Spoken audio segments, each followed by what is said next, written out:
दोस्तों, संत कबीर दास जी का जीवन सादगी और भक्ति की एक जीती जागती मिसाल था।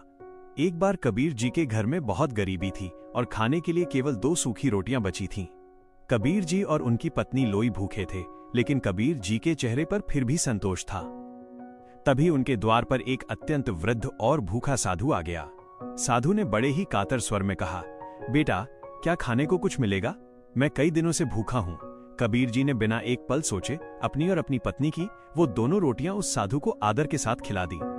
उनकी पत्नी लोई ने मुस्कुराते हुए कबीर जी का साथ दिया, क्योंकि वे जानते थे कि अतिथि का भूखा जाना सबसे बड़ा पाप है। साधु खाना खाकर तृप्त हो गया और उसने कबीर जी को आशीर्वाद देते हुए कहा, बेटा, तुम्हारे घर का भंडार कभी खाली नहीं होगा। साधु के जाते ही एक अद्भुत चमत्कार हुआ। कबीर जी के घर के खाली बर्तन अचानक शुद्ध घी, अनाज और पकवानों से भर गए।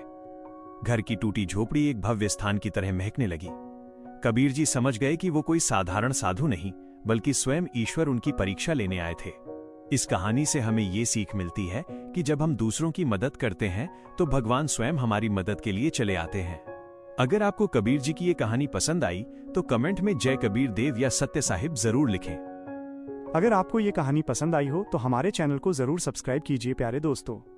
धन्यवाद।